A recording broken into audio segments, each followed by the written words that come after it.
Hello students, welcome back. आज हम लोग बात करेंगे एक नए टॉपिक के बारे में जिसका नाम है नॉन टैक्स रेवेन्यू। ये हमारे गेस्ट पेपर का क्वेश्चन है। तो according to economics non tax revenue क्या होता है? तो जो भी रेवेन्यू हम लोग टैक्स के अलावा गवर्नमेंट जो भी हमसे चार्ज करती है, जो भी गवर्नमेंट हमसे लेती है, उसको हम नॉन टैक्स रेवेन्यू कहते हैं। ठीक है, तो उसको क्लियर रखिए कि टैक्स के अलावा जो भी रेवेन्यू हम गवर्नमेंट को देते हैं उसको हम नॉन टैक्स रेवेन्यू कहते हैं। तो हमारे पास टोटल यहाँ पे आप देखेंगे 4 पॉइंट्स हैं जो कि ऐसी चीज़ें हैं जो टैक्स के अलावा हैं।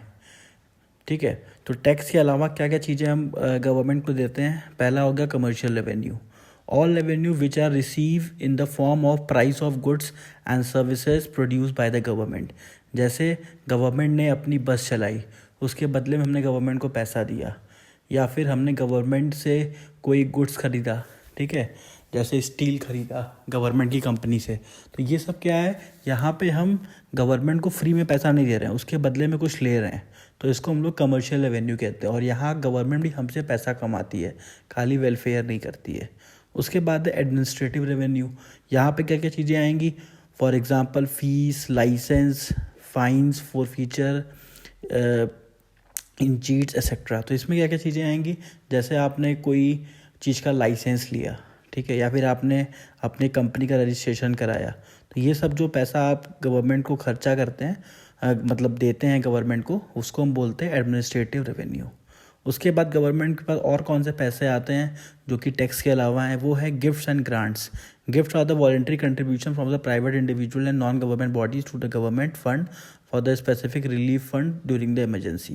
जैसे आपने कोरोना के टाइम में देखा कि बहुत सारे लोगों ने पीएम फंड में पैसा दिया, तो ये भी गवर्नमेंट के लिए नॉन टैक्स रेवेन्यू जैसा ही है, क्योंकि यहाँ पे हमने गवर्नमेंट को गिफ्ट्स एंड ग्रांट्स की तरह पैसा दिया।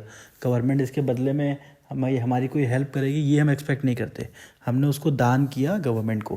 तो ये भी एक तरीके से गवर्नमेंट के लिए ये रेवेन्यू है, ये नॉन टैक्स रेवेन्यू है।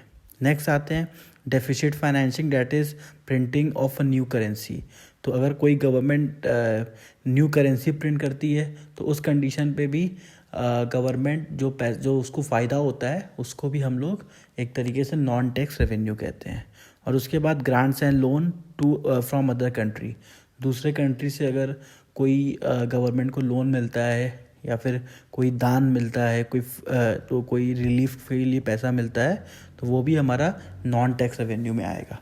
तो कुल मिला के हम लोग ने 5 पॉइंट डिस्कस किए। तो 5 में से कोई भी 2 पॉइंट जो आपको ईजी लगे वो आप नॉन टैक्स रेवेन्यू में लिख सकते हैं। बाकी है तो ये शॉर्ट में ही, ठीक है। तो इसमें आपसे 2 पॉइंट जो आपको लगे इजी, बस आपको दिमाग में ये रखना है कि नॉन टैक्स वर्ड यूज़ कर रहा है, तो नॉन टैक्स वर्ड का मतलब हो गया कि जो टैक्स के अलावा जो गवर्नमेंट के पास पैसे आते हैं वो सारे पैसे इस कैटेगरी में आएंगे। तो इसमें से आप हेडिंग पाँचों को याद कर सकते हैं और 2 तो एक्सप्लेन कर सकते हैं, या फिर 2 ही केवल एक्सप्लेन कर दीजिए एग्ज़ाम में, तो आपको फुल मार्क्स मिल जाएंगे। Thank you student for watching. Please हमारे चैनल को शेयर और सब्सक्राइब करिए। Thank you.